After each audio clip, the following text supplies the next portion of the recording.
So I transcribed all the videos I could find on YouTube on agency owners doing multi-six figures or seven figures with their agency. And in this video, I will go over their biggest breaking points that helped them scale past six figures to seven figures or multi-six figures with their agency. So if you're making more than $10,000 per month, and this video is really going to help you to get to the next level. And if you're just starting out, this video might not help you as much, but you can still, of course, watch it. And if you don't know me, I run a six-figure agency myself, working about 8 hours a week.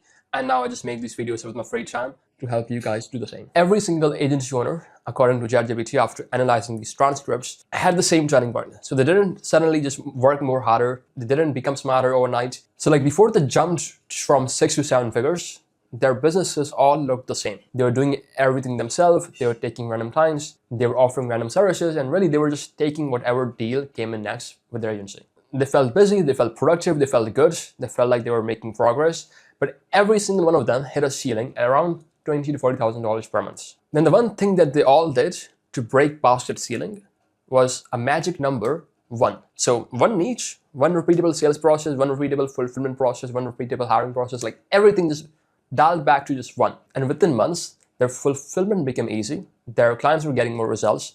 Their close rates went up. Their hiring became easy because now they could hire and train people on just one thing, and it's far more easier that way. And they were able to retain clients longer as well. And then after that, the agency finally, over time, scaled to 7 figures. They basically simplified the business until it would just scale itself over time.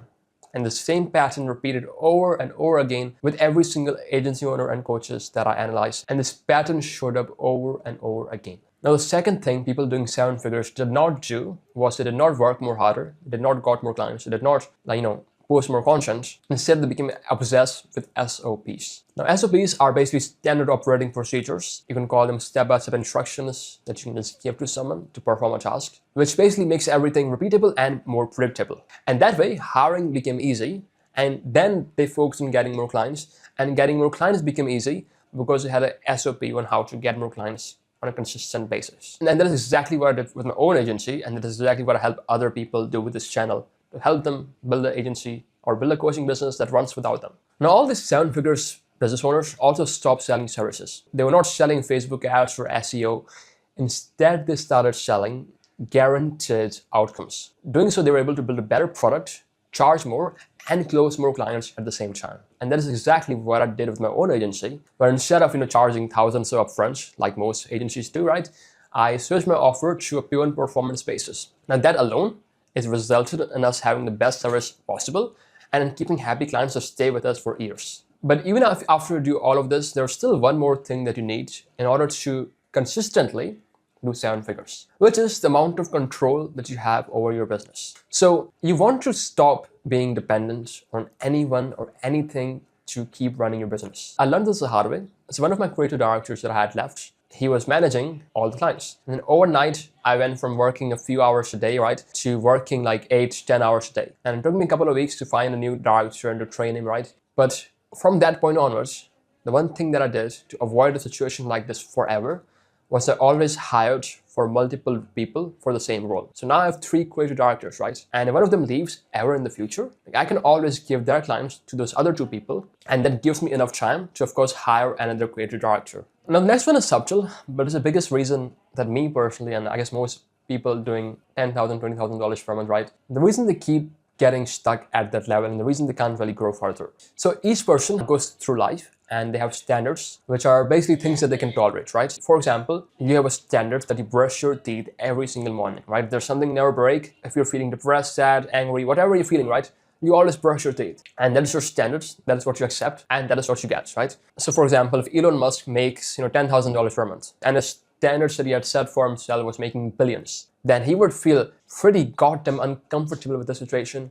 And he would probably start a new company or just do something to make more money. And the same way works with your agency. Like when I was making 6 figures, right? I was at the top of the world, right? I thought I made it. And I felt very comfortable, especially after I hired and trained people for everything. But that comfort turned into discomfort because I realized that I wasn't as rich that I wanted to be. Like I still wasn't like a multi-millionaire. And that boredom that I had when I had nothing to do, I was like, okay, let's just start another agency. Let's just start another business. And let's just try to make a lot more money, right? That's the reason I started this business, where I help agency owners and coaches build a team that runs without them. And now really my standard for myself after like watching these interviews and like realizing that I'm not as rich yet, I'm pretty damn uncomfortable with my situation. And that is what motivates me to make these videos, and that is what gets me to wake up every day on time and get shit done. Now you might be wondering, how does your standards actually form? Like, who is the person that gives you these standards? Well, you might have heard of the saying that you are the top 5 some of the people you spend the most time with. That is very true, and those are the people that set your standards. Because imagine if everyone around you was a multi-billionaire and you were making 6 figures. You would feel super shit, right? You would be like, what am I doing, right? And you would work hard every day. You might ask for the help and just figure out, do something, launch another company, just do something so you can eventually get to that point, right? Now, the last thing lets everything scale and gives you the freedom, the life that you want, right? Because at the end of the day, like your goal is not to make more money. If I had like 10 times more money than I have right now, it wouldn't change a thing, right, with my life. So before 7 figures, they were all stuck in their business, working like employees, right? They were in the Slack channels all day. They were micromanaging the team. And if a new problem came up, a new client asked for a custom thing, they would just jump into it, right? And they were busy and they were making more money. But to get to 7 figures, they started protecting their time more for the most important things in their business. So that could be the next bottleneck, next problem, the next hire, or maybe expanding to a bigger niche, running different ways of getting appointments, maybe having more acquisition channels. They just started doing things that gave them the most leverage without being involved in the day-to-day work in the business. Now, if you want to learn how I build a team that runs without me at 17, you can check out this video on the screen next. Talk to you soon. Bye-bye.